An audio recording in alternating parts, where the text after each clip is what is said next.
Oh, shit, Jordan, I'm not ready. Our mics are hot and we're starting the stream. That's what I heard from Jordan. I give thanks to Jordan. I don't actually. I'm not thankful to have him in any way. What's going on, everybody? NBA Strategy Show, Wednesday, November 22nd. I am Josh Engleman. I'm joined by Adam Scherer. We're brought to you by Betr, and we'll talk about them in a little bit. 14 games today, and DraftKings and FanDuel are doing us no favors. They had the opportunity to really give us a good one. 11 games from 7 o'clock until 8 o'clock, and then done. Have a night slate if you want it. Everything locked. You can just walk away at 8 p.m. Nah, they were like, what we really want to do is make you sit around for 3 more games on a monster slate for no reason whatsoever. But yet, here we are, breaking it all down, game by game. And not only are we going to do it right now, we're going to do it again at 4:45. So hit that like button, subscribe to the channel, hit the notification bell so you know when everything goes live. Follow us both on Twitter. Anything good yesterday? No, finished, I think, like 25th, 26th in the large field on DraftKings. I was top 10 for a while, but finally went away in the late games. Night slate sucked because I had like, I don't know, 70, 80% Cam Reddish. So, Yeah. No, wasn't great. Not fun. That, for everything that we thought that Hawks game could be yesterday, it was that and then some. Oh, yeah. Did you watch it by any chance? I had it on. I was working out a little bit and just not generally paying attention, but yeah, I did have it on for most of it. It was like an all-star game. Like there's just they opted out of defense. They took defensive personnel off the floor to just be like, screw it, let's just keep doing this shit. Like, yeah, it was felt like insane. I felt like every time that because I had it muted for a little bit, and then I turn it back on, like the volume, and I feel like every time the announcer was just like, I can't believe what is happening in this game. Like, this is insane. Every shot that got taken just went. Like, if you like raise your hand out there, folks, if you're one of the people that thought, oh wow, they're not starting Obi Toppin, I bet they're saving him to close over Miles Turner. I didn't have that one on my bingo card. Yeah, I was a little bit jealous of the 3% of the field that just ignored the Pacers starting lineup and played Obi Toppin yesterday. Yeah, it was like both of the Hawks. It was just like, oh man, Clint Capella and Onyeka Okongwu both look good. It's like, oh cool, both of them suck, and they didn't even play the full 48 minutes together. Not something that I expected. I have no idea why Miles Turner didn't close and they went with Obi Toppin. You can still play a little bit of defense and still get all the things you want Miles Turner to do in those situations. I don't know what we were missing there. Just a truly ridiculous game. Have you seen what Tyrese Halliburton did in the third quarter? I know he scored 1 million fantasy points and ended the slate. He played the full, I'm going to give you all of it, including every play-by-play that he had. He played the full 12 minutes, 40% usage, 26 points, 4 assists, a steal, and a block. He scored 40 and a quarter fantasy points per minute, or 40 and a quarter fantasy points just in the third quarter. That's 3.35 fantasy points per minute. Here are all of the things that he did that end up in a box score. He had an assist, a block, an assist. He made a 3. He had a steal. He made a 3, made a free throw, rebound, made 3, steal, made a field goal, made a 3, assist, made a 3, assist. He finally missed a 3 and then followed that up. By the way, that missed 3 came with 1:44 left in the third. He then made another 3 with 1:20 to go, another 3 with 42 seconds to go, and then made 2 free throws with 30 seconds left. I was watching this like, good. I don't have to worry too much about Halliburton. And then all of a sudden it was like, oh, that's the only way that you're going to get to the top now. So how many actual points in that quarter? 26. Yeah. He was 1 for 1 from 2, 7 of 8 from 3, and had 4 assists, a steal, and a block. Yeah, that's amazing. But yeah, I kind of like I said, I wasn't watching the game closely, but I was aware that like he had been fine, but nothing special. And then it was just like, oh, he has 62 and we're still in the third quarter. Oh, how long do you think the Kings fans can keep just like being delusional? The problem in all of it is that Fox has been good since then. So the weird part is like Sabonis is the piece that gets ignored. Like you should unequivocally want Tyrese Halliburton over Domantas Sabonis. But the thought process when you say this is just like, well, De'Aaron Fox did blah, blah, blah, and they made the play. It's like, no, you've made a gigantic error in judgment. Well, last season, though, the argument was, but Sabonis got us to the playoffs. And it was that they would rather have Sabonis than Halliburton. Now Fox is playing better than Sabonis. And so now, it'll probably be, well, we wanted to keep Fox. And it's like, well, you had them both. Yeah. They made a mistake. There's no other way to say it. They made a mistake. It will go down as a bad trade. He has the highest offensive EPM right now. He's beating Jokic. The nice thing is like there are bad trades that are just like, wow, you got nothing out of this. Like the Kings did at least get Sabonis. Like he's still really good. Yeah. And they're fun to watch. Like at least it wasn't, they traded Halliburton for somebody to come over and just suck. Yeah. Yeah. Like I don't like I'm not the biggest Sabonis guy because I don't think you could win in the playoffs with him. He's obviously a fantastic regular season player and is like going to go out there and just give you 20 and 10 like clockwork throughout the regular season. But Fox isn't playing better than Sabonis. Absolutely is. Oh my God, yes, he is. Fox is playing fantastic right now. He's like a top 15 guy in EPM right now. It's a problem. It's a problem. He's top 10 in EPM. Is he? He's 10th. Yeah. Or I hadn't refreshed. He was 10th. He is no longer 10th. It's to think about where Halliburton would be if he went to the Suns, the Warriors, the Knicks. Like it's wild to think about. Now, I'm very curious to see what he ends up looking like in the playoffs because he is ultra bad on D. A lot of it he can't make up for. Like he doesn't have the body type to be strong enough to do some of the things. He needs to go to like the Steph Curry school of I need to know how to do this. But he's just so good. Yeah. Somebody said SGA greater than Hallie. He is one of 3 players in the NBA this season that has been better than Halliburton. Yeah, that's the other 2 are Jokic and Embiid. I would happily take them both. Yeah, I mean, he's so good. He's a maestro offensively. Caitlin Cooper, who runs like I can't remember the name of. She runs like a Pacers blog. She likened Halliburton's shooting form to that robot that shoots at like the Olympics and can't miss. Like it looks all clunky and shit. And then all of a sudden it just goes. And he's shooting like 45% from 3 on like not easy attempts. I just automatically think Sean Marion, even though it's obviously not the same. It's it's just weird.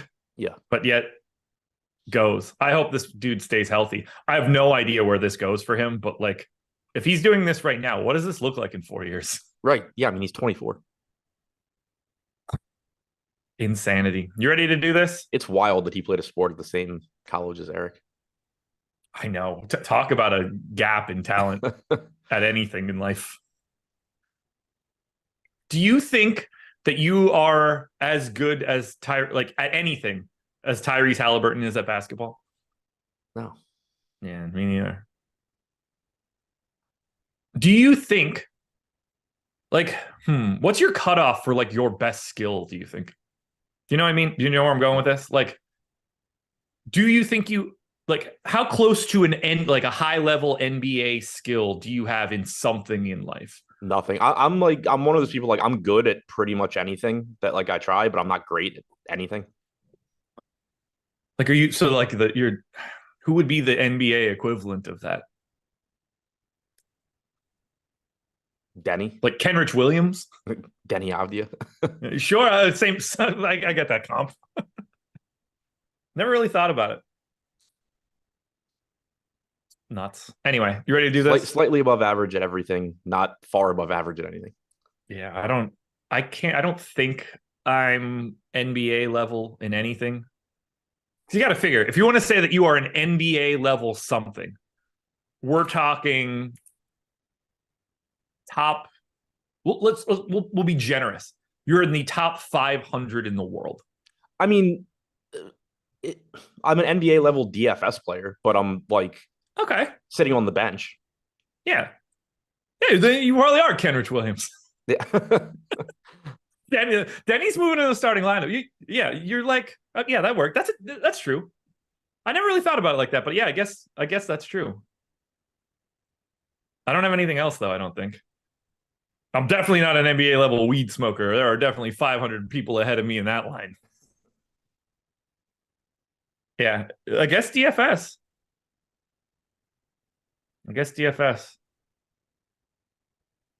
You ready? Yep.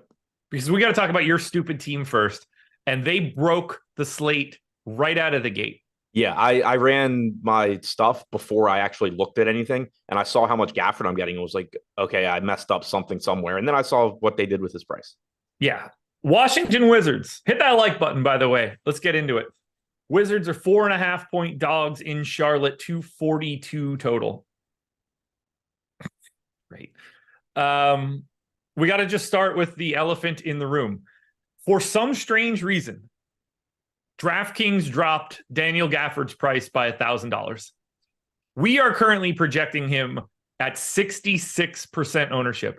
I will follow that up quite quickly by reminding you guys that this is a 14-game slate. Basically, everybody plays today.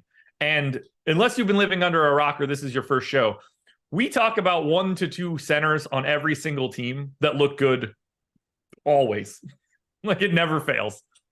What do we do here? Because I think this is this is now one of the few times where I'm like, I can see the Jesse tweet in advance. And I do think getting away from Gafford at 66% ownership is not crazy. It's not, because he's 66% owned on a slate with 14 games, but it's He's also a not lock cash gameplay. Lock cash gameplay. Oh, yeah, for sure. Okay. And even like in tournaments right now, it's still a play that I'm making. I ran everything and I looked at my top 50 lineups. I had 86% Gafford. And I was like, okay, well, maybe this is one of those where if I expand it to 150, he drops off, I get closer to the field. It went up. If I play 150 lineups, now I'm up to 88%. So I'm just viewing it as, and I think this is another one of those situations where there's two ways you can look at this. One, just not playing a 66% owned guy on a slate that has almost every team playing. You can find plenty of ways to build good lineups that don't have him. If he fails, 66% of the field is dead. Cool. The other way is there's 28 teams playing today. There is no shortage of 5% owned guys I can put in a lineup around Daniel Gafford. And that's pretty much the approach I'm getting right now. Like when I look at my highest owned guys, I have Gafford at the top. I have the next 5 guys are between like 15 and 25% projected ownership. Of the next 4, 3 of them are sub 10%. So it's not difficult for me to find low enough owned guys to fit into lineups. The price tag is just the really tough part, because it also goes two ways, where it's not just what does Gafford do relative to his salary, where if he goes for 30, 35, 40 DraftKings points, you just have to have him. But it's also what he's opening up. So even those games where he gets like 24, 25, 26 DraftKings points and he's not a must-have, a lot of times he's still a really, really useful play. So I'm not able to get away from it right now. Like we have him going over-owned, but we still have him being optimal over 40% of the time. I have 27% right now. I am perfectly fine with that. It is so weird. I was just like, okay, this is going to be a relatively flat slate, barring any like weird news. No, they just get the standard center that plays every single game wrong. Right. Like the part that scares me, and I assume this would be the thing that scares you, that dude is so volatile. Oh, yeah. One, I tweeted it last year, I think, but this dude goes to the locker room more than Anthony Davis. Whatever people think Anthony Davis is as far as injuries go, it's actually Daniel Gafford. And so there's that. The playing time doesn't have to be there. Like he's averaging 24 minutes per game this season, in part because he goes to the locker room every other game. He's volatile, but he's also a fantasy point per minute guy. So if you just get that average 24 minutes, 1 fantasy point per minute, he's fine. Then you factor in he's playing the Hornets. Like this game is fantastic. Yeah. It's just tough to get away, but I agree. Like he is volatile. There is obviously there's a high percentage of the time that he just finishes this game with 22 DraftKings points. And you're just like, why did I do this? Yeah. So Oh man, it's wild to talk about. I don't know what they were doing here for 4,200. Like that's just it's assuming everything just continues like in relatively normal fashion for the day. Daniel Gafford will be the first name that you click in any cash game. I want to be very clear here. He is the 1A and 1B to me right now of best plays. There's another one that we'll talk about a little bit later that is also viable for that. We just don't have enough information yet. Is his name Nas or Caleb? No. I don't know. The Caleb one's weird to me. Nickeil Alexander-Walker, if he's starting tonight, is the other play that I think you just can't get away from. That was next on my list of value guys I'm getting to. The Caleb one I don't agree with. Naz Reid is also like, it's a different style of play. Yeah. You kind of need like an extra step there. Whereas if Walker's just starting at 28 minutes, he's the same thing as Gafford with better positions. Yeah. Nas is like a poor man's Gafford as far as like his price dropped for whatever reason. Yeah. And he's clearly too cheap, but he's still not. He could just get boxed out and never be able to actually obtain what you want. Right. It's a very interesting talking point on Gafford here. It's just straight dumb. Like we're probably spending a little bit too much time on it, but I don't think there's a right answer. Like if you want to go full stop, he's in everything. Like I get that he's that good of a per minute dude. What is the score you're looking at where it's just like, that is the threshold? So like to have him, you're probably talking like 40. Yeah. For him to be somebody that you're very happy you have, probably 30 plus. Yeah. I mean, this is going to be a high scoring. It has the potential to be a high scoring slate. Like whether or not it is a high scoring slate, probably in large part depends on how Daniel Gafford does because he's so popular. But there's going to be the optimal lineup for this slate will be high scoring. There's 28. Oh, it'll be 50 points higher than whatever you see in a tournament. Right. So like you have to have had that number is very, very high. But the functional, like, I can win a tournament with this play is going to be a lot lower. I mean, if he goes for 30, you're probably wishing you had more. Even if he goes for 25, 26, there's paths to where it's just like, yeah, okay, some other 4K guys beat him, but they're 1% owned, so they don't really matter. And it still got me everything else I wanted in this lineup. And it goes back to, we've talked about it before too. You look at the boom bust tool, he's 40.6% to be optimal. He's probably like 60% to be like I don't know how to phrase it because like in the winning lineup is a function of how popular he is, but like he's probably like 60% to be a very good winnable play. Yeah. So I went with just looking at I changed these numbers for the slate depending on size and stuff. I've got like the boom value equation at 5.3x plus 15 on a day like today. It's just if you need a lot. That's 37.5 fantasy points for Gafford. I think if he hits 37.5, that he's not going to be the reason that lineup didn't win. Right. And for us, so we use 5x plus 10. We don't actually. What? We don't. We move 5x around based on the size. You're right. Yeah. Okay, so about 5x plus 10. Yeah. So what I was getting at was that's around, for our boom percentage, it's around 31 DraftKings points. We have him getting there 51.5% of the time. Let me see what I have it if I move it to 10. If I move my constant to 10.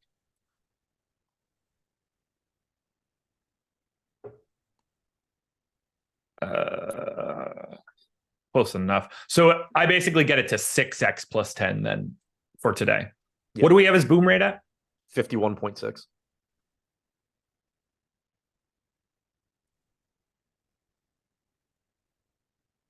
So that'd be 30. His chances of hitting 35 is 31. So we have it at 31. Well, whatever our 5x number actually is, I don't know, but 5x plus 10 would be 31. Okay. I bet we're pretty close to 5 there. But to get to like 50, that makes some sense. Either way, like he's just a great play. It's a great play. What do you want to do with the rest of this team, though? Because this is a fantastic matchup. We've got 16% ownership coming into Jordan Poole, 19 to your boy Denny. Gallo still becoming a value play on a day like today is disgusting, 10% ownership. I don't have the same love for Jordan Poole. I did have that dummy 2 nights ago when he had like 24 real points and no others, or 30 real points and no other stats. Couldn't be more mad at him for that. Do you like chalk Poole here against Charlotte? I mean, the answer, do I like Poole, is always going to be no, but I'm getting out of 150 lineups, I'm getting like 19%. Okay. So pretty much in line with the field, a little bit over. 6,300 is not a bad price tag. Matchup's good. Salary's just bottoming out on him. So, he's still been like a 0.93, 0.94 fantasy point per minute guy. So I think he looks like a good play here. Yeah, I don't really understand why he's getting ownership and not like the rest of the sea of $6,300 guys. Like I got him at 0.98 for the game. I gave him 30 minutes. Like the price and everything works. I got him at 4.7x. Like it's not. Here we go. It's just a mediocre. Oh no, do we get news already? Tatum's questionable. Of course he is. Of course he is. Oh yeah, there's my watch. And so it begins, folks. And so it begins. Don't forget, huge party night tonight. Might see a lot of guys looking for that long weekend. Yeah, I got to 11% Denny, and then that's it. I have scattered amounts of everything else. I also have 9% Landry Shamet at 3,200, so I need to move those minutes around. But it's a great spot, though. The most recent Jordan Poole highlight, by the way? Oh, now what did he do? In the game against Milwaukee, they're down by like 10 with 4 minutes left. Roll and he just lets the inbound roll. Yeah. Just the clock running. Yep. Absolute moron. Not a rookie. That's not new news. Nope. No. Yeah, that just doesn't run the shot clock, only runs the game clock, only hurts you. I think it was Beasley that like started to press up on the ball, and then like you see it in his head click like, no, just let this happen. Yeah, just point at him like moron. Dude's an idiot. All right, let's go to the Charlotte side of this one. Because this side is also ridiculous. 18% ownership coming into Brandon Miller, 25 to Bridges, who played 45 minutes in overtime in that last one, 14% to Mark Williams, 10 to LaMelo, 14 to Ish Smith, 13 to Gordon Hayward. They're just consolidating this rotation with no Terry Rozier, no Nick Richards, no Teo Maledon. Were you done with Washington? Were you not? I have 26% Avdia, 13% Kuzma. I mentioned it. I asked you if you wanted anything else for Washington. I was probably talking to you about Jordan Poole being an idiot. Talk to me about Denny Avdia then. I agree. 19% owned. Yeah, no, I mean, I'm getting to Avdia. I'm getting to Kuzma. Avdia is 19% owned. Kuzma's at 9. So slightly over the field on both of those guys. 6% Gallo, 3% Tyus Jones right now. The Gallo piece, I am relatively confident goes away mostly by lock because we just have so many games with so much value eventually. Tyus Jones at 5,400, perfectly fine in tournaments. But Gafford's the guy that clearly I'm building around here. Then I'm getting to Avdia, Poole, Kuzma. Charlotte side, lots of ownership. Miller, Hayward, Ish Smith, LaMelo, Mark Williams, and Bridges. We have Bridges with 25% ownership at 7,200. I think Brandon Miller is a more interesting play, 5,300 shooting guard, small forward. But these guys are just going to get a shit ton of playing time, especially now that they moved this rotation around. What are you doing with Charlotte? Because this game is, I mean, we're talking about basically the best game you can get to right out of the gate. Yeah, I'm getting quite a bit of Charlotte. Bridges is my highest owned guy here. Fields at 25%. I'm at 35. Played a million minutes last game after moving into the starting lineup like we expected. That game went to overtime, correct? Yeah, Bridges played 45 minutes, but 40 in regulation either way is still a thing. Right. Yeah, we got what we sort of were expecting, where they had said he's may or may not be limited around 30, but then you move him to the starting lineup and it's like, okay, he's just playing 36 plus. So the playing time looked great. His salary came up to 7,200, but still looks very good here, especially in this matchup. So getting to a lot of him. Ish Smith, I'm getting 24%. That's another one that probably just looks different by lock as we get more news, but he's 3,200. He's 14% owned, 11% chance of being optimal. He played 20 minutes last game, which, again, right now at 10:30 in the morning just looks like a good value option.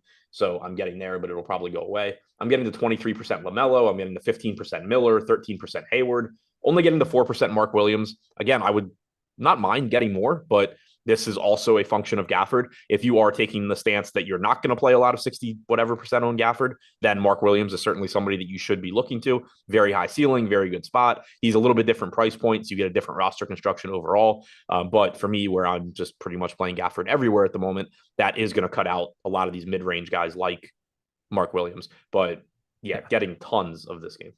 Yeah, I got to 31% Brandon Miller. I think that like price point and shooting guard small forward is really helping to just fit in everything around it. But not that I'm not getting to Bridges. I am getting to Mark Williams still at 6,500. I have 23% of him, 10% of Ball. I'm not getting to Ish Smith, but like I said, I had Landry Shamet. So there's going to be a lot of flavors of like mid 3K shit players that you can get to that are all going to look just like those dudes. Yeah, we already kind of mentioned Caleb Martin.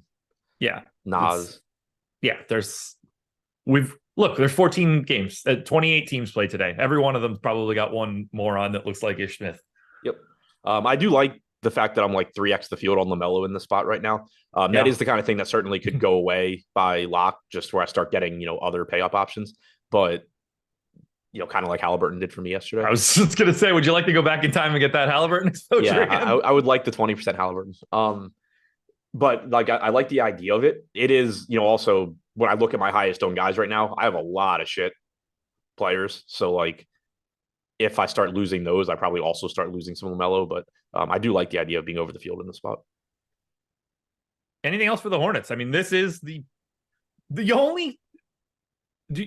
I have a question. Is there anything you could do on a slate like this, having this game be at 7:00? Like you're just letting it rip here no matter what anyway. But there's obviously going to be news throughout the night. Like you are locking in a lot of roster spots for this game, but I think you have to. Yeah, I mean, this is not. I know the question came up the other day where we had some pending late news, and the first game, like it had a couple of plays, but it wasn't, a track meet or anything. I don't know how you could just like X out Washington, Charlotte. Yeah. Like this game has like a 240 point total, which on most slates would be like, wow, this is massive. Coming off of yesterday, it's kind of like, yeah, whatever. But well, don't worry. There are some games that we're going to be able to X out. This is completely on a tangent, but like I thought about it yesterday. I didn't bet it one way or the other. When I saw that total for the Indiana-Atlanta game, like the first thought is just like, there's no way. But my second thought was like, for them to get the total that high, this game's probably going to go over by like 30. Like for them to... They hit it with like 9 minutes left in the fourth quarter. I know. But it was just like for them to have just like thrown this total out there that is just like so absurd compared to everything else. Like they're probably lowballing it. The Denver Nuggets are 4-point favorites in Orlando, 217 total. Going to be hard to talk about Orlando. They are on the back-to-back. Not all that hard to talk about Denver. Still no Jamal Murray. Zeke Nnaji is probable. No ownership coming into Denver on the DraftKings side. 15% to Aaron Gordon on FanDuel, 6,600, which I guess makes some sense. Reggie Jackson getting some love there too.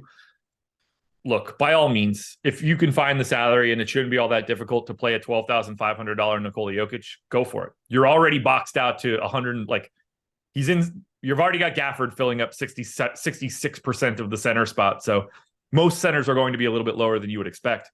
I don't see anything else here from Denver where I'm just like, I expect to have him. Yeah, I mean, right now I have 13% Jokic, which cool. I'm 3x the field. I'm happy with that. I have 9% Porter, so I'm like 2x on him.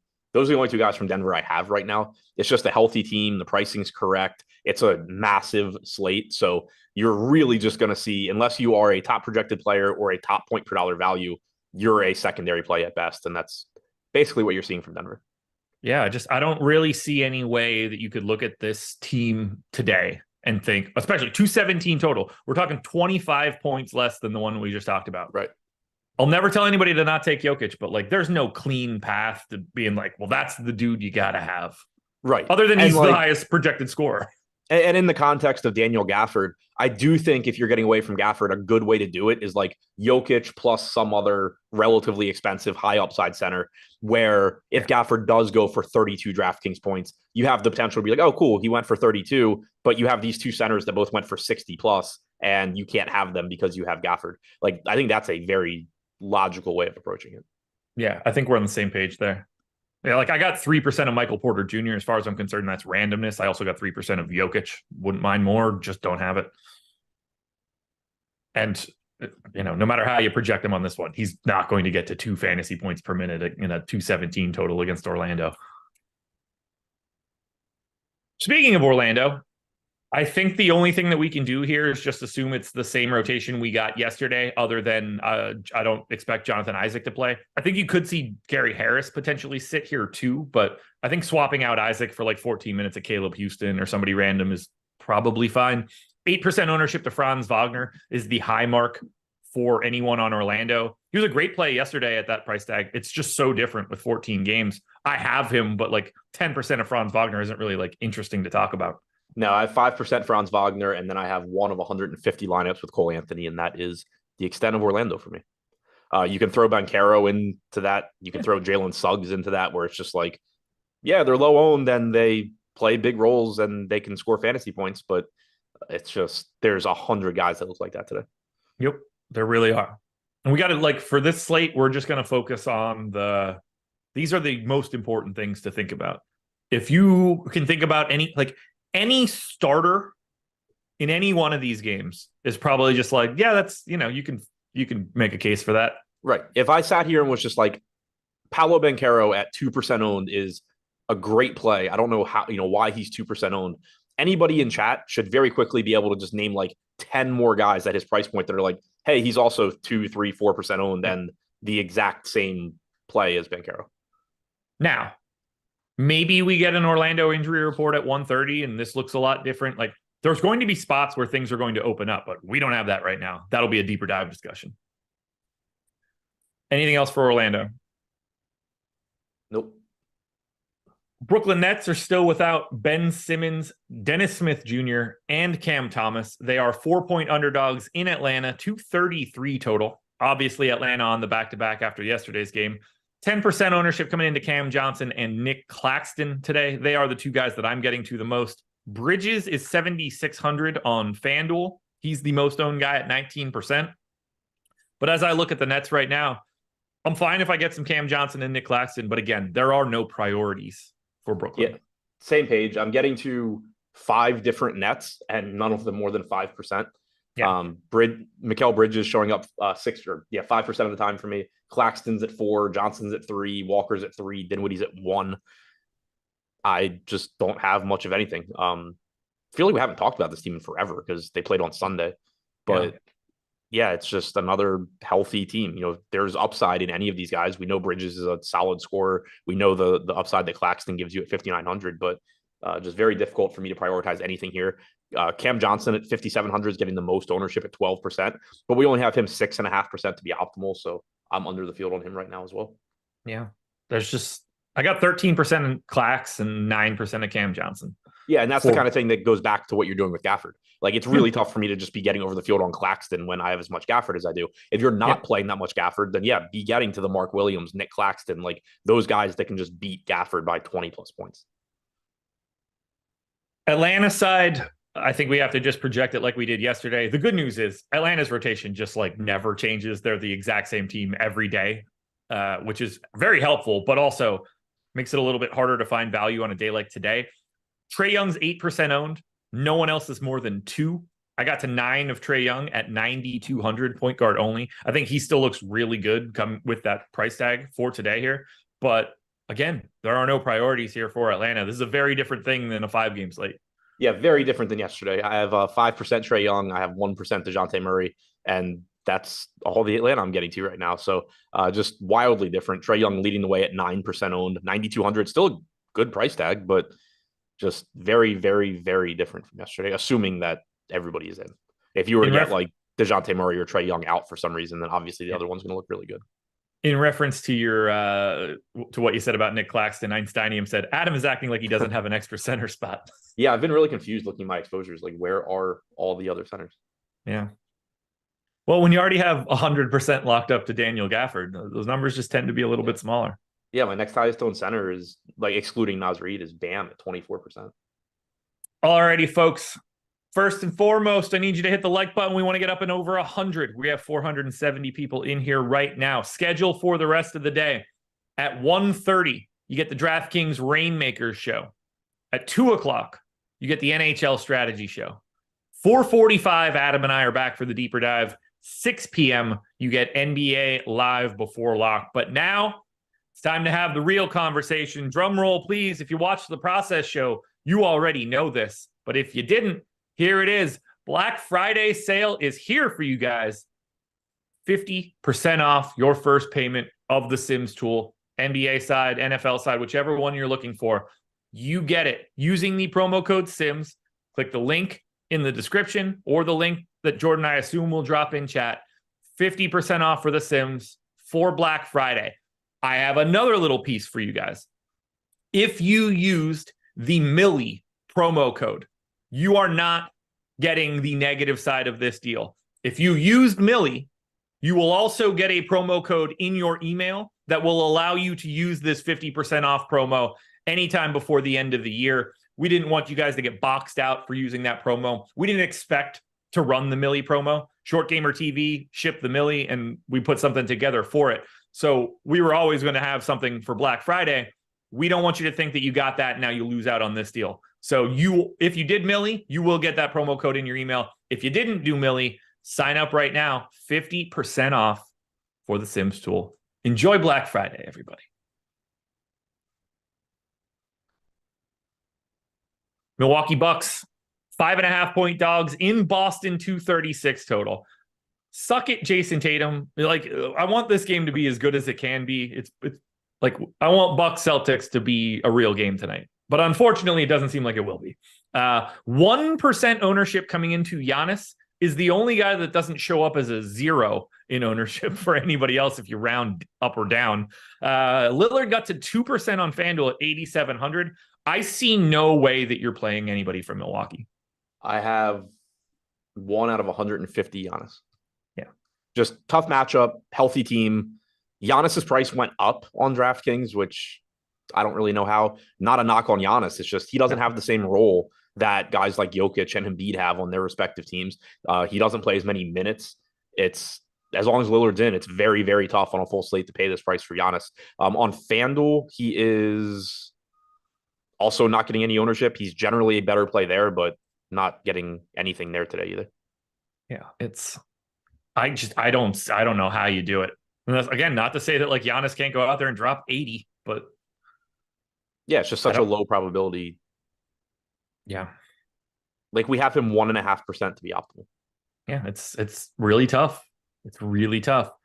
The Boston side obviously could look a little bit different. 7% ownership to Jaylen Brown, $7,500 shooting guard, small forward. He's the guy I have the most. Actually, I have 9% of Porzingis at 1% ownership too, but nobody's after Brown at 7. It's 3 or below for everybody. Scattered single digits across FanDuel. You're going to need Tatum out to make this look interesting. And if Tatum ends up out, get your Drew Holidays, get your Jaylen Browns, get your Kristaps Porzingises, because that changes everything. Yeah, absolutely. But with Tatum projected in right now, same page, I'm getting 5% Jaylen Brown. I'm getting like 1% of Tatum and Drew, and that's all I have from Boston. I don't have Porzingis right now. Certainly could get some just from randomness, but if Tatum plays, it's very difficult to get to anything on this team. 1.32 DraftKings points per minute for Tatum this year, 105 for Brown, 1.17 for Porzingis. If Tatum's out, then yeah, everybody's going to look better. Jaylen Brown in particular with shooting guard, small forward eligibility, assuming he still has, that at 7,500. Like he's going to look great. Milwaukee has struggled defensively this year, but right now, assuming he's in, it's just tough to get to this team. Yeah. Also, as a side note, not a lot of minutes without Jason Tatum on the floor this year, but 107 minutes for Jaylen Brown. Still he has a 32% usage rate. I was going to throw on Colin. Porzingis is at 29%. Porzingis has been the much more productive fantasy guy so far, but it is a pretty small sample. Jaylen Brown has just been bad across the board in everything for them this season. Yeah, in 107 minutes with no Tatum, 1.08 DraftKings points per minute for Brown, 1.05 overall this year. Porzingis, though, 1.34 DraftKings points per minute in 76 minutes without Tatum. Yeah, it's looking good.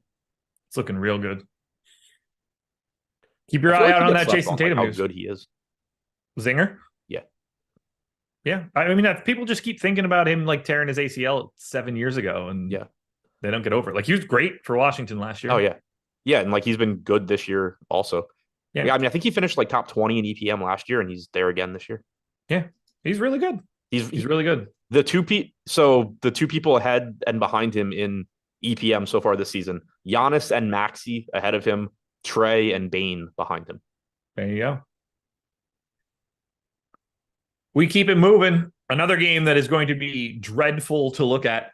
The Miami Heat are 2-point favorites in Cleveland, 212.5 total. That is the low total for today. And in case you're curious, 30 points less than Washington and Charlotte. We have Caleb Martin 19% owned, shooting guard, small forward, 3,400. I get why that's happening. He's not going to be 19% owned by the time we get closer to lock. Like, this is just going to stabilize. This is the first run of ownership. We've got Butler at 11, Lowry at 9. I don't even think Caleb Martin, like, I didn't expect him to have any ownership when I looked at it because I don't have him projected particularly well. I guess he could be if you start thinking he can play even more minutes, but I really would prefer to just have very little of this Miami team. Yeah, so I'm getting to like 41% Caleb Martin right now. I think that is very likely to change. But the reason I think it's happening is he's shooting guard, small forward. He's only 3,400. And we haven't gotten that many of these like near minimum salary guys on DraftKings this year. Like the value that we've been jamming in on a lot of slates has typically still been around like 4K.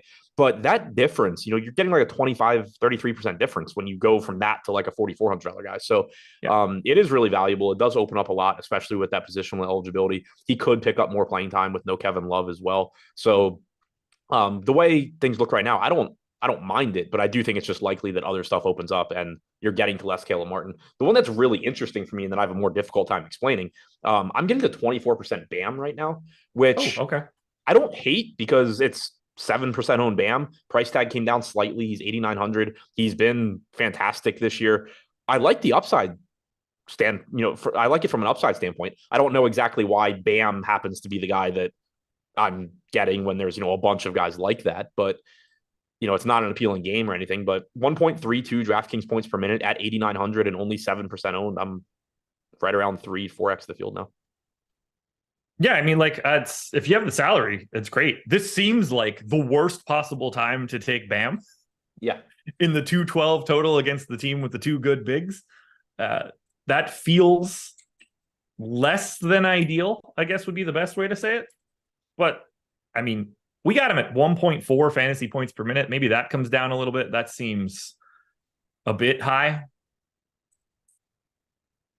Just a hair. Yeah, and if that comes down, then obviously I start losing BAM pretty quickly. Yeah, which it should. I mean, that's higher than his last. Like, that's higher than he's been on the year, and this is right. Like he's having an exceptional year, and he's at 1.32, and getting even more than that in this spot against Cleveland. Same thing for Caleb Martin. I think we're just a little high here. We have him at like 0.85 or something for the game, if I'm correct. That's just gonna. I think all of that stabilizes as we move forward, and you end up seeing that ownership come down. And like as any value opens up, like all of these random like 22-minute bench dudes, like that all just starts to go away. Right. Yeah, it's the perfect example of, we get it every morning where the data is going to look different by the time we get to lock for a variety of reasons. But if we were going into lock with things looking the way they do now, I'd be happy with it. I mean, we have him with a 10% chance of being optimal at 7% owned. Like it is right now he projects as a good contrarian play. And so like, I'm fine getting to it, but it's also difficult for me to explain why I'm getting there because it's just likely that by lock, I'm not. Christopher Hooks hit us with the super chat. You're not going to love this for $5, but how do you make your own projections and how long would it take? I mean, how do you make your own projections is even a question that I don't even think I have enough time to answer here. And how long would it take is going to be a lot longer than the answer. You need past data and a way to project all of that information across every single player in a consistent and quick manner. I wish that I can give you a better answer, but like to set up the model, 100 hours to just get it set up and be confident in it. That's probably a low mark. Something very simple, I don't know, still a couple hours, but you need data. You need basketball data. A couple years worth, in my opinion. Some people might say something different there, but it's a lot. It's a lot. I've been building my model for the better part of 10 years. It takes some time. Do you have anything that you would add into that? I just take other people's and blend it all together. Yeah. It's I built my own. I built my own for KBO. It took a lot of time. It wasn't that good. Like it's not. I mean, I think the answer right now, if you're asking the question, and I don't mean this in like a derogatory way at all or condescending. It's not worth it. If you're asking the question, it's not worth your time compared to what you can get that's publicly available. Yep, agreed. There's not enough left.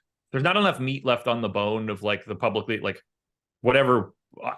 Let's just say ours, for example. Like the amount of time you would have to spend to equal our projections you're never going to pay that value off. The caveat is if you want to learn Excel or you want to learn Python or whatever, it's a great way to learn it with something you're actually interested in.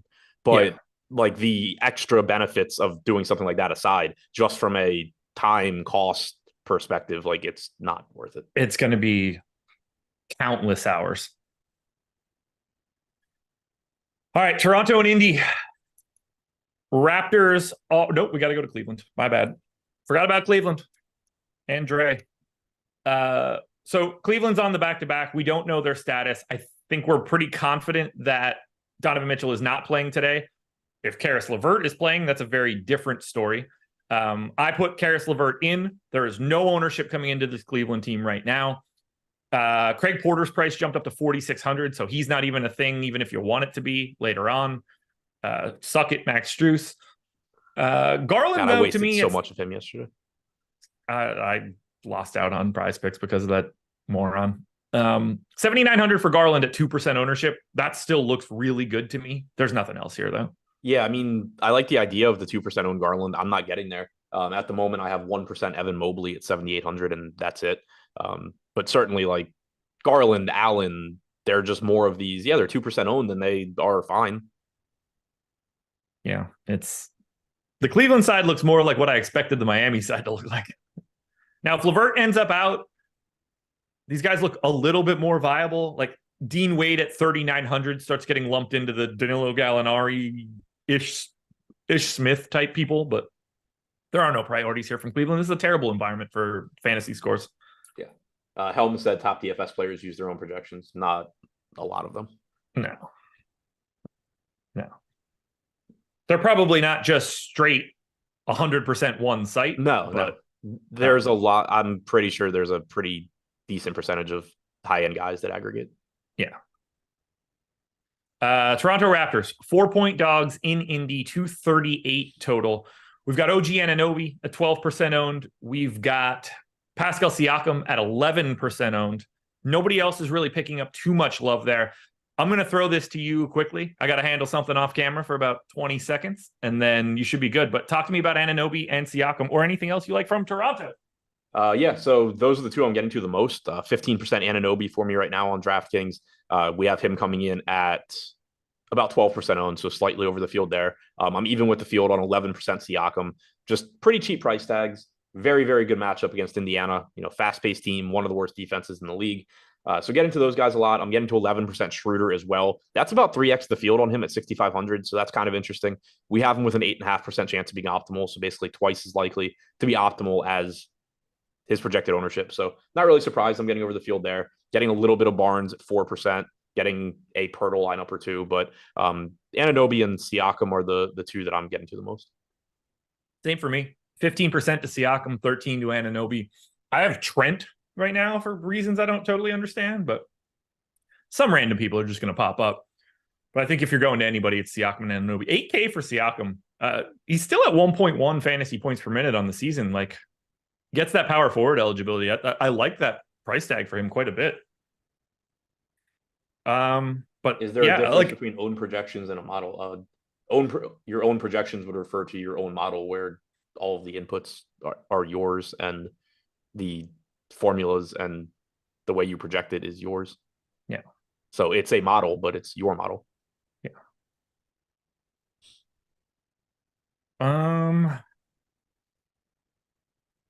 Anything else here for Toronto? I mean, we just saw what this game is. Facing Indy is a great situation. They're on a back-to-back after a track meet, and their defense is already bad. I think that's what's making Toronto even look like okay instead of not okay. I was surprised to be getting a decent amount of Toronto because it's not a team that I normally get because they're healthy, they're correctly priced, etc. And then to be getting them on this slate was kind of surprising, but Indiana makes that happen. Speaking of Indiana, we have no idea what they're going to do on this back-to-back. 11% ownership coming into Buddy Hield right now, $5,200 shooting guard, small forward. I have 23, but it all comes down to sort of What do you think these guys are going to do with a starting lineup? And do you even think it matters? Right. So like right now, I'm not getting to Hield because I don't think have him projected to start. We have him at 23.8 minutes, which would seem light if he does start. Yeah, I went 28. Right. So like this is like the opposite of what we get sometimes on the strategy show, where a lot of times like the ownership will be really low for somebody that we're projecting to play more minutes. Here it's the opposite. Like we're projecting him to be relatively popular, but we're not projecting him for that role. So I'm not getting to him right now, but if he starts at 5,200, certainly interested. Shooting guard, small forward, you're going to skew a couple minutes heavier on him. So he'd look fine. He would probably look like the easiest guy to get to from Indiana if he does start. But with the way it's projected right now, I'm getting to like 3% Turner at 3% owned, 1% Halliburton, 1% Brown, just nothing really from this team in a pace down spot against Toronto. Yeah, I got, like I said, 23% of Hield, assuming he played, like I went 28 minutes, shooting guard, small forward. How do you want to handle these guys? Like, yesterday we got this change in rotation where Toppin wasn't in the starting lineup. They went to Aaron Nesmith. We still don't know the status of Andrew Nembhard for this game. And then they swapped out Mathurin for Buddy Hield. Obviously, we make changes to the projections for the minutes of these guys. And like, we only got 20 minutes out of Mathurin there. But I feel like for Indy in particular, the changes you make to those rotations are more minor than they normally would be. Because ultimately, I still think they're just like scrambling their rotations and closing with whatever's working for them at that moment. Yeah, I think the big one is Hield because if he's coming off the bench, he's so tough to get to. But if he's starting, I mean, we got 31 minutes yesterday. I played a ton of him. He didn't do anything for me. Somehow failed at 4,900 on FanDuel. But he started picking it up though late. Yeah. I mean, he started out horribly, and then he like sort of got to where you could min cash with him. Yeah. But like for the season, he's a fantasy point per minute guy. He's playing with the bet, like if he's playing with the starters, the common thought is, well, if he's with the starters, you're going to lose usage, whatever. He's a knockdown 3-point shooter playing with the best playmaker in the NBA. Like it's not necessarily a bad thing from that standpoint. So it makes way more sense for me for Hield to start over Mathurin and then Mathurin to be creating when Halliburton's not on the floor. Mathurin should just be what they want TJ McConnell to be. Right. And then if Mathurin's playing well, sure, he can close over Hield in those games, or he can close over Nesmith or whatever. But it's also, that's the thing too. Like it's easy for Hield to find his way in the closing lineups. He can, play multiple positions and all of that. So like he fits different lineup constructions. So yeah, that's the big one to me. Like if Nesmith starts, cool. He still played 24 minutes. Maybe he would have played more. He got in some foul trouble in the second quarter. It looks like he probably would have played more. Obi Toppin picked up a nice 8 minutes after Nesmith's fouls in the second, but those aren't guaranteed. I think the range for Nesmith is anywhere from like 24 to 32 if he starts. So like they're going to look better if they start, but I think Hield's the one that I'm really interested in if he's in the starting lineup. What do you want to do with Isaiah Jackson? My bad, by the way. It's amazing the frequency that happens. I hit it twice yesterday. Both things that we talked about yesterday happened. The Sixers game went to overtime, and Isaiah Jackson took Jalen Smith's spot in the second half. Yep. It's so stupid. It's so stupid. I got to stop speaking, like pretty much permanently. Every time you say it, I just cringe because I'm just like, I know how this is going to go now. Could you imagine if I could use that power for good and not evil? Right. Like you say this ridiculous shit on a show and then you just jam in Isaiah Jackson. Yeah. It's so dumb, dude. That's the second time with Jackson, by the way. You had asked me like earlier this year if I had any interest, and I was like, why would I play the third string center? And then Jalen Smith like immediately goes to the line. No, it was the game Jalen Smith gets ruled out 15 minutes after the game started. Oh man, I'm the Isaiah Jackson whisperer, baby. I gotta DM that dude. That said, I've got Buddy Hield, assuming like 28 minutes for Buddy as a starting projection. I feel pretty good about that. He will look good at that mark. I got 7% Halliburton. I could have used that yesterday. Yeah, I still would like my 20%. Bet you would. All right, Memphis Grizzlies. They are 5.5-point dogs in Houston. Second lowest total here, 213.5. This one's a tough one. Memphis is without everybody in the world for today. No Adams, Clark, Kennard, Laravia, Morant, Smart, or Tillman. I mean, like these guys, this is honestly like quite the gap year. Honestly, they should have just suspended Ja for the entire season. It wouldn't have made much of a difference. Like, they almost shouldn't want him back. Like, play for the pick, get something better in here, use it to trade out and like, trade out some like number 3 pick to get a better dude. But like they're missing 1, 2, 3, 4, 5. They're missing 6 of their 10 rotation pieces. Yeah, I just wanted to clarify what you were saying about Morant, because last year people claimed that they were better when he wasn't playing. Those people are not bright and never have been. Santi Aldama at 11% owned is the high mark for Memphis. Amazingly, this team doesn't create any value even with all those guys out. 5% ownership to Bane, 5 to Jackson, but 11 to Aldama. Aldama's the guy that I have at 15%, but it's kind of gross. Yeah, I mean, they've just all been out for so long now that prices have adjusted. I have 16% Aldama, so slightly ahead of the field. Not really thrilled with 6,100 Aldama, but the playing time should be there. Played 39 minutes last game. Don't think that one went to overtime. Played 39 minutes for the season. He's at 1.16 DraftKings points per minute. I mean, he's been productive and all of that. So I understand getting there. It's just the price tag is ugly. I'm getting like 2x the field on Desmond Bane. He's showing up 11% for me. He's 6% owned. No issue with that. Shooting guard, small forward, 8,600. Very, very good. I'm getting the 2% Jackson, but pretty much Aldama and Desmond Bane for me. Santi Aldama already up to 6,100, so not a lot of meat left on that bone. Yep. And as a reminder, 213 total in this one is going to be really hard to squeeze out any additional fantasy points. Yeah, I've made the mistake in my head like a million times already this year, but Houston, one of the slowest teams in the league. Yeah. Which is a change from the last like decade. Yeah. It's Fred VanVleet just slowing it all down. Which is kind of funny because he's much better in transition. On the Houston side, speaking of Fred VanVleet up to now 5 straight games of 40 minutes. I went up to 38 minutes now. That dude must feel like he still needs a passport to get into Houston. 15% ownership to VanVleet, 11 to Şengün. They are the 2 guys that I'm getting to at 17 and 15% respectively.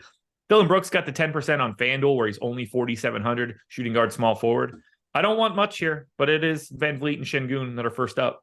Yep, that's where it is for me too. I have 16% Şengün, so a little over the field there. I have 8% VanVleet, so a little under the field there, but pretty comparable, for both. Huge playing time for VanVleet in particular, but plenty of playing time for Şengün too. 1.02 DraftKings points per minute for the season for VanVleet. 1.32 for Şengün. He's been very, very productive. Basically the same per minute production as Bam at a cheaper price tag. Yeah. So that looks pretty nice. Outside of that, I'm not really getting to much. 4% Jalen Green, 2% Tari Eason. Yeah. Pretty much. It's just a hard game. Yep. It's a hard game to target. Yeah, like Şengün and VanVleet, I think, are a little bit underpriced, but it's also a slow game. They also are center only and point guard only. So the 2 positions where you really have no trouble finding good plays ever. What do you think the deal is with VanVleet's minutes? Like, is that a VanVleet thing, or does every coach just be like, shit, we can't go to backups anymore? It's got to be I mean, it's a combination, I'm sure, but like, it's got to be a VanVleet thing where, like, he has to at least actively be on board with like, no, I want to play 40 minutes a night. Yeah, it's just wild. It's just wild. I mean, good for him, I guess. I would want to play as much as I could too. I'll say I feel like he kind of just like fits the whole narrative too. Like he unheralded prospect, all of that, out of a small school, and it's just like, oh, I got into the starting lineup in the NBA. I'm not leaving the floor. Yeah, I'll take a blow for 4 minutes in the end of the beginning of the second quarter, end of the third quarter for 4 I get minutes halftime. What do I need a bench for? Yeah, that's fun. It's always fun to see. All right, halfway done. We're at the top of the hour. We will try to pick up the pace a little bit. We had a lot of games that really needed a little bit of time. What we really need to do now, though, is the key piece of everything. New sponsor alert. We're talking Betr. So if you like pick'em sites, we talk about them from time to time. I give out prize picks plays all the time. There's Underdog. We talk about Vivid Picks for a bit. Betr is up for this one. Double your first deposit up to $500. You see it on the banner at the top of the screen. Hell of a deal. hell of a deal. You can have the opportunity to win 100x your money if you correctly select up to 8 picks. So that's a lot, but 100x on 8 picks, it's not a bad idea. NFL, NBA, MLB, which isn't going to be all that helpful for you right now, NHL, and more. You got to be 21 or over. And if you or someone you know has a gambling problem, please call or text 1-800-GAMBLER. But first match deposit bonus up to $500. If you thought it was good for 300 for Vivid, 500. Put in 500, get 500, and then take your shot at 100x payouts. Sign up for Betr. Give Jake Paul a shout out. All right, we go to Philadelphia 76ers, 5.5-point dogs in Minnesota, 218 total. Hard to talk about Philly. They are on the back-to-back, assuming they are the exact same team they were yesterday. Highest owned guy on the Sixers is 2% owned DeAnthony Melton. I got 1 share of Nick Batum. There's nothing here for me. Yeah, me neither. Not getting too much. Tough matchup against Minnesota. Embiid is in 1 of 150, and that is my Philly. Yeah, it's one share of Nick Batum. They look legitimately bad today, I think. And we don't know what they're doing. On the off chance that we end up getting Joel Embiid looking to take a extended Thanksgiving vacation, then fire up your 5K Paul Reeds. Jerk-offs. Paul Reed is $800 more expensive than Daniel Gafford. Somebody at DraftKings is laughing it up. Okay. Minnesota side, lots to talk about for this one. So Jaden McDaniels is now out for a week or two. We've got 10% ownership coming into Ant, 10 to Slow-Mo, 10 to Gobert, 17 to a $3,900 power forward center eligible Naz Reid, and 26 to Nickeil Alexander-Walker at 3,700. If Nickeil Alexander-Walker is named the starter, I think 26 is going up pretty considerably, given what we've seen. Like, it's going to be real hard to justify taking Ish Smith when Nickeil Alexander-Walker will be out there. I got 49% of Walker right now. I got him in for 29 minutes. He grabbed every minute for McDaniels, started the third quarter, played a bunch when he went out after he got the gate after a minute and a half in that Warriors game. He's very clearly, to me, the top play, but I don't want to sleep on Naz Reid either. Yeah, I'm getting a bunch of both of them. Reed's my highest owned guy at 47%. Alexander Walker's coming in at 33%. So I'm over the field on both, way over on Reed, a bit over on Alexander Walker. Right now we have Alexander Walker at 27.5 minutes. If that were to go up, obviously my exposures to him are just going to go up also. But looks like a good value. Good enough fantasy producer. Only 0.73 DraftKings points per minute for the season. Obviously playing on a team where he doesn't have to do as much offensively. But when you add in the minutes he's likely to get at that salary, it still works out. Naz Reid, the opposite, a fantasy point per minute this year. You can certainly see that number even go up over a larger sample. But his salary's come down too. He's 3,900. There are potentially more minutes available for him. There don't have to be. He still only played 18 minutes last game. In the second half with no McDaniels, he played not that much. Part of it was foul related, I think, but finished the game with 18 minutes. Probably plays a bit more than that today. But with the price tag coming down and power forward eligibility, it just looks good. We have him projected for 22 minutes right now, which I think is very, very reasonable. And I am perfectly fine getting him as a value play as well. So I'm getting a lot of those too. Other than that, I'm not getting much. Like I have 9% Anderson, 8% Gobert, 6% Conley, 4% apiece Edwards and Towns. So like I'm getting to a bunch of players from Minnesota, but the only two that I'm getting in abundance are Naz Reid and Nickeil Alexander-Walker. Yeah, 49 of Walker, 29 of Reid. I have 15 of Gobert, which is fine. 13 of Towns, which I'm more than okay with at 8,300. And then you get Conley, Anderson, Edwards just showing up in some random stuff. Is your expectation that it'll be Walker? Yeah, Alexander Walker? Yeah, just because that's what they went with. One, when McDaniels first left the game, and then that's who started the second half, and they won the game. Like they could go with the random placeholder. We did see them do that a bit last year with, I think, like Wendell Moore started games. Yeah. Matt Ryan was starting games, if I remember correctly.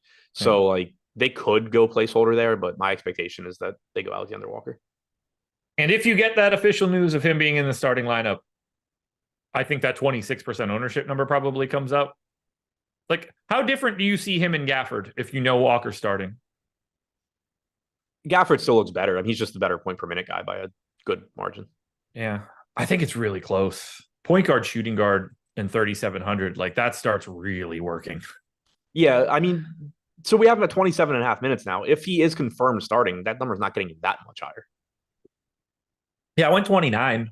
Yeah, like I think 28, 20, like it could stay at 27 and a half. I wouldn't argue it. You know, he played 20 minutes in the second half last game, but we see all the time when a player gets hurt mid-game, you just get the guys that were already in the rotation just soaking up all of the minutes, and then you get to your next fresh game and you have a new body out there as a fully ingrained rotation piece. So like I'm not expecting 40 minutes or anything for Alexander Walker.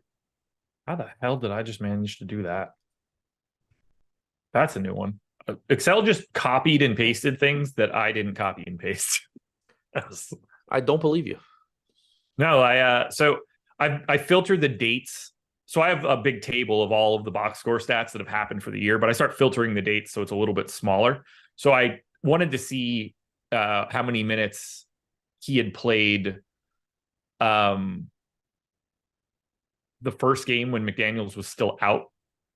And so I opened that up, and when I just hit Control Z to like shrink it back down, it took the last two columns, including the grand total, and just pasted it into blank cells, like a couple columns over. I had to actually delete it, which was just weird. Weird. Yeah, get yourself some Nickeil Alexander Walker. And if Kyle Anderson happens to start, he is going to look quite a bit better as well. Yep. The last game that McDaniels missed, Alexander Walker played 23 minutes on October 28th. He played 23 minutes on October 25th. Obviously, that was a while ago. Yeah. All right. Sacramento Kings, 2-point favorites in New Orleans. Kings have Chris Duarte questionable, Trey Lyles questionable, which actually is like sort of important, Keegan Murray questionable, and Sasha Vezenkov questionable. Hard to talk about Sacramento in this moment. 3% ownership to Murray is the high mark. Malik Monk is 10% owned on FanDuel. I'm not really expecting to get to Sacramento, but if we get no Duarte, Lyles, Keegan Murray, and Vezenkov, then we're probably going to have value somewhere.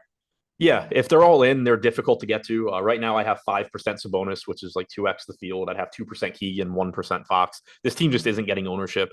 They're correctly priced for the most part and healthy-ish. But if Keegan's out, you're looking at more playing time for some combination of Barnes, maybe Lyles if he's in, Herter, Vezenkov, Duarte, depending on who's in. Like, there's more minutes available. There's still, though, I don't know that anybody becomes like a must-play value if Keegan is out. I think you see minutes kind of just like allocated to several people. Like, there's the potential that somebody does, but I don't really know who it would be unless you got like Chris Duarte in the starting lineup or something. You might get Kessler Edwards in the starting lineup. To my point. Flatman, 3K. He's the guy that replaced him. Kessler Edwards. Like, how many minutes is Kessler Edwards playing if he starts? Depends on how many of those other guys are also out. Yeah, that is true. If it's everybody, if it's no Lyles, no Murray, no Vezenkov, no Duarte, 24 at flat 3K. It's not going to be fun, but like we're about to talk about him if he does. I mean, so looking at that last game, perfect example of why, like, unless half the team is out, I don't care if Kessler Edwards is starting. He played 4 minutes and 43 seconds and then came back in for garbage time. Yeah. That's the name. I don't know what a Jalen Slauson is, but he was able to participate in their most recent game. Yeah, he played. I just remember seeing the tweet that Edwards was the replacement for Murray when he went out. So yeah, no, but like that's the point I was getting at was if it's like just Murray out, I think you're just getting minutes sort of spread out to a bunch of dudes where the actual normal pieces like Herter or Barnes will look marginally better. But I don't think this is a spot where it's like, oh, if this guy gets ruled out, now you have this $3,500 guy playing huge minutes. If Murray is out and Duarte is in, he's on the table now for value at 3,700 shooting guard small forward, right? If he starts, I think. If he comes off the bench, it's still really tough. But again, it depends. Like if Lyles is out, Vezenkov is out, and Keegan Murray is out, then yeah, Chris Duarte kind of needs to play minutes if he's in. If they're all in and Duarte is starting, then yeah, he's probably playing pretty decent minutes at 3,700. He'd look okay. If he's coming off the bench, I still like if they go with the Kessler Edwards start, I still don't know how much Dorte's playing. Good point. All righty. God, it is pouring right now, and I think it's going to get even crazier in a couple minutes. Let's go to the Pels side. CJ McCollum's still out. Trey Murphy's still out. Matt Ryan is out. Larry Nance is questionable. Not sure how much it matters. 5% ownership to Zion, Alvarado, and Ingram. 19% ownership to Zion on FanDuel. He's still at 8,100. I'm not anticipating getting too much from the Pels, but I'll take anything I can get of Zion and Brandon Ingram. Yeah, that's pretty much every slate, but it is a good matchup here against Sacramento. That being said, I'm not getting to them. I have 9% Alvarado, I have 1% Najee, and that's it for the Pels. Alvarado played 15 minutes in his return. He did get quasi garbage time run, which I do like when guys come back from injury. Like they could have very easily just been like, oh, okay, Alvarado's playing, 9 minutes today because he doesn't need to play in the fourth quarter. They got him a stint. So the fact he got to 15 minutes is nice. I'm not expecting like a lot more than that, but he's showing up a little bit for me just as a placeholder value piece right now. He is 3,400 on DraftKings, so kind of Ish Smith-esque. Yeah. Is Zion still much, much, much better on FanDuel? Yeah, 8,100 on FanDuel, 21% on there.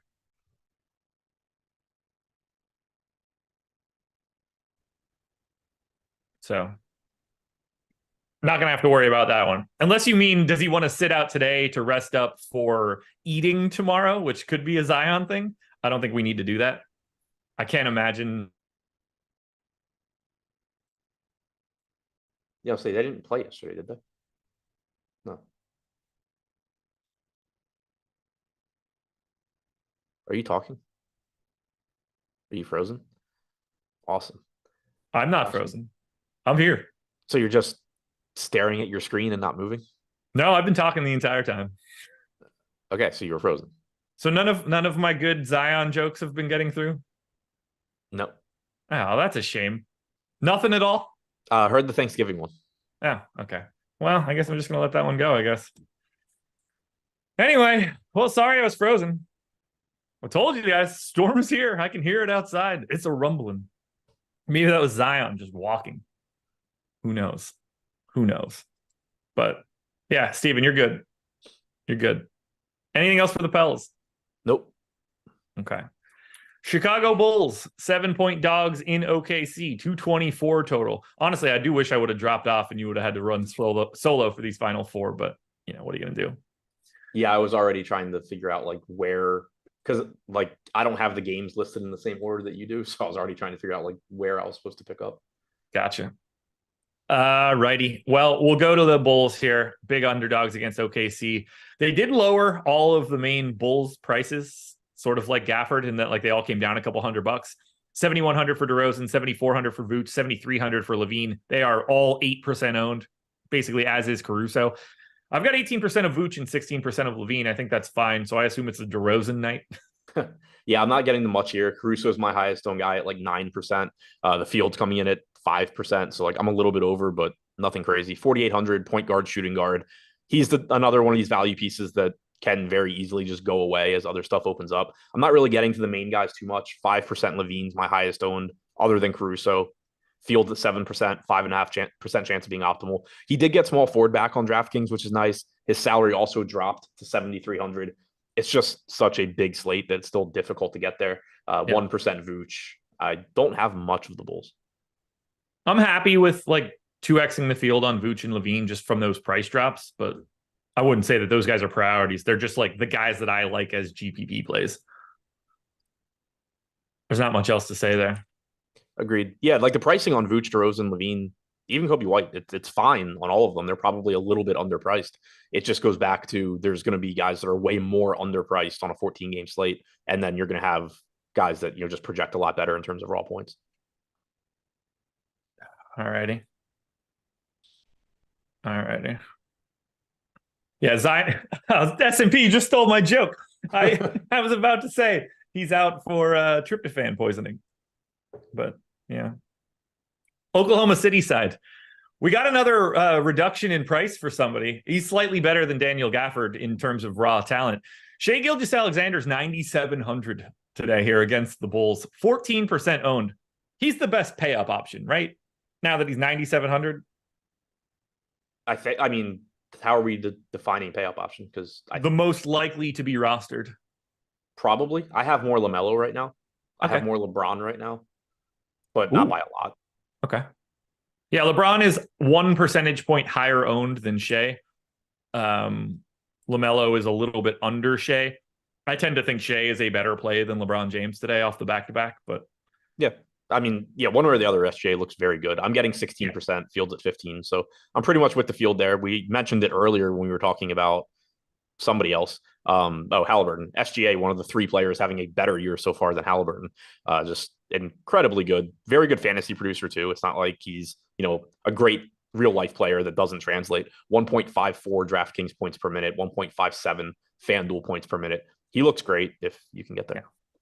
Yeah, I got 15%. I wish that I had even more. Like, give me all the Shai at 9,700. I would love to just have that be like a stupid amount, and that's just the way that I move forward. We do have to talk about one piece here, though. For OKC, Jalen Williams is out, and we saw Cason Wallace get the start. He is 4,100 point guard, shooting guard. Now, 0.65 fantasy points per minute so far this season for Wallace. He's got like a 12% usage rate. He seems to just be very happy to be out there enjoying his time with the Oklahoma City Thunder. I like him a little bit at 2% ownership if you need to get like a value guy. We've named a lot of dudes that are going to be playing in that range. If he's not getting any ownership and Ish Smith is at 10, I'll roll those dice as like a low value pivot. But I don't think there's many priorities you can get to for OKC outside of Shai. No, I don't think so either. I mean, we got Cason Wallace starting the last game. He played 21 minutes. He didn't play it all in the fourth quarter. It was a blowout, so could have closed. Who knows? That last piece in their closing lineup, like you fully expect Shai, Dort, Giddey, and Holmgren and Chet to be out there. 3 of those 4. What? I don't necessarily think Giddey has to be out there any longer.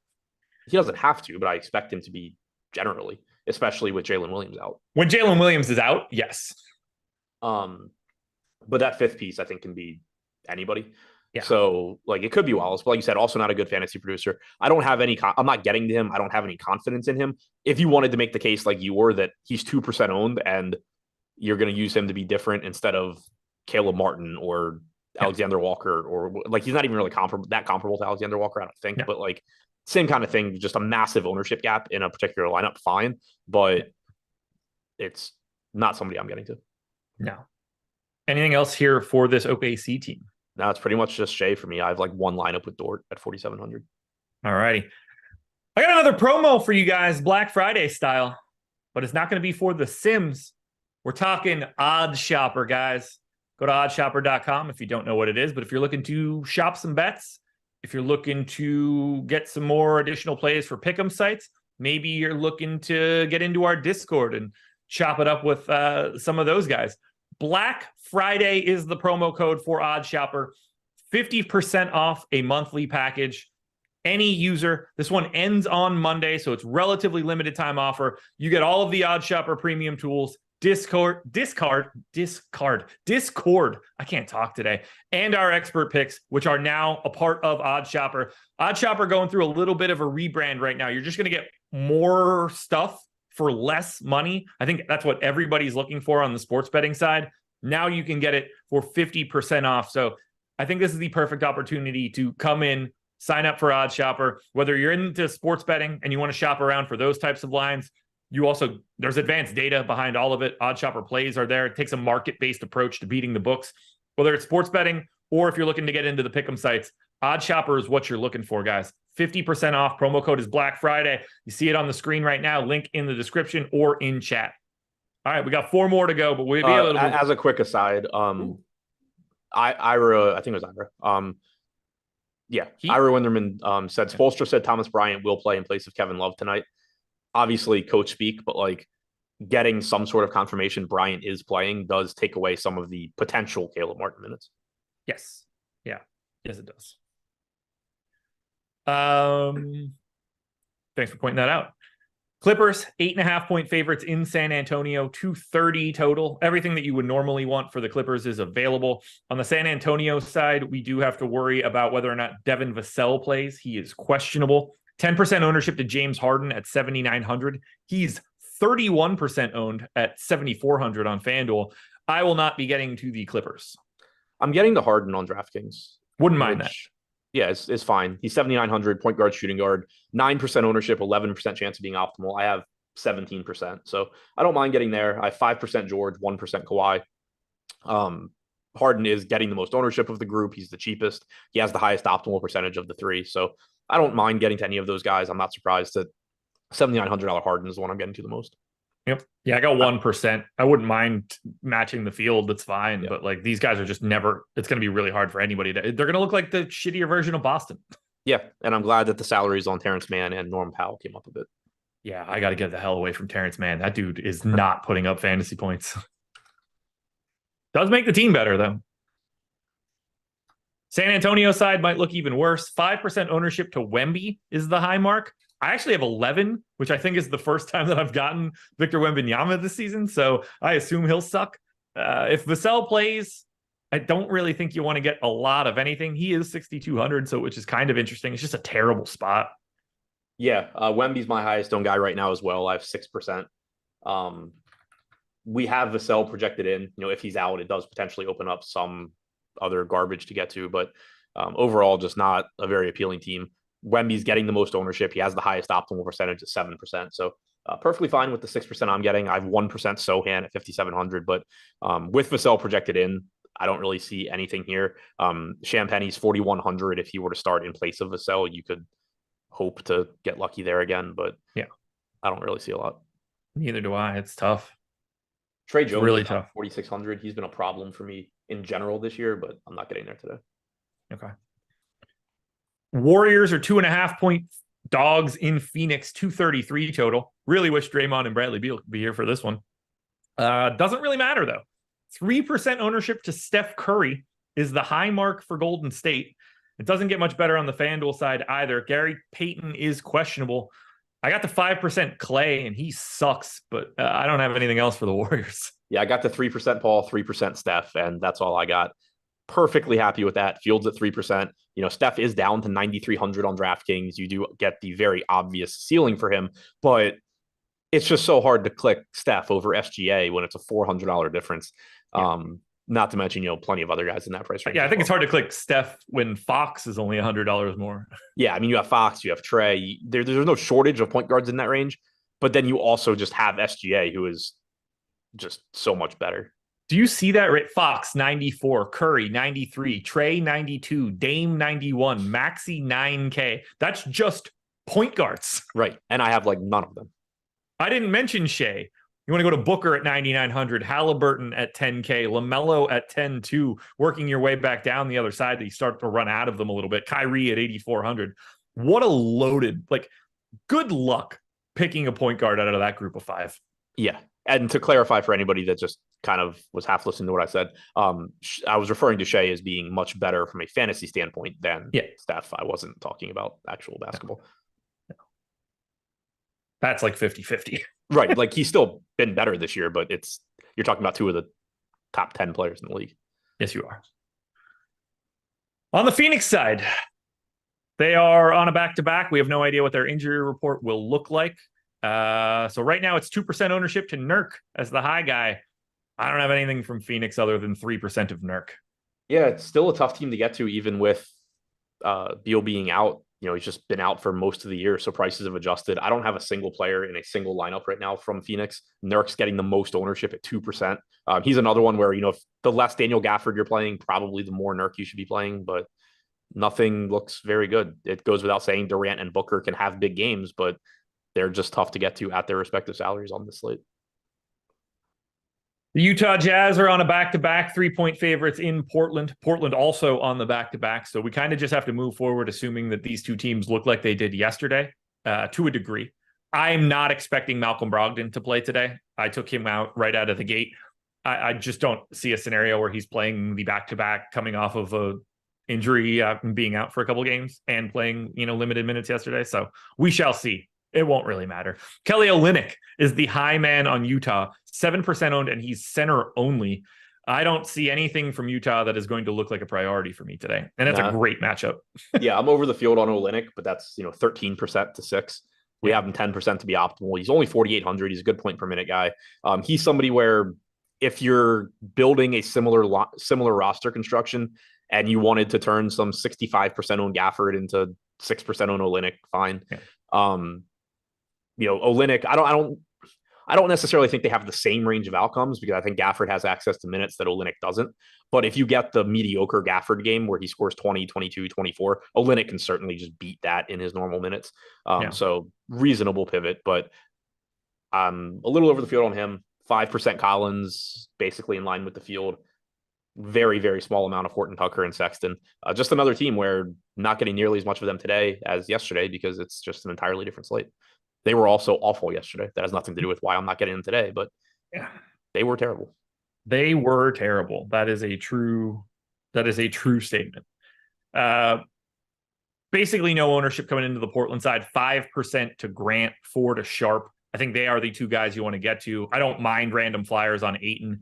If Brogdon is out, like I'm assuming, I don't really think it unlocks anything. Skylar Mays is still 6,400. Kamara played 38.5 minutes yesterday and was still ass.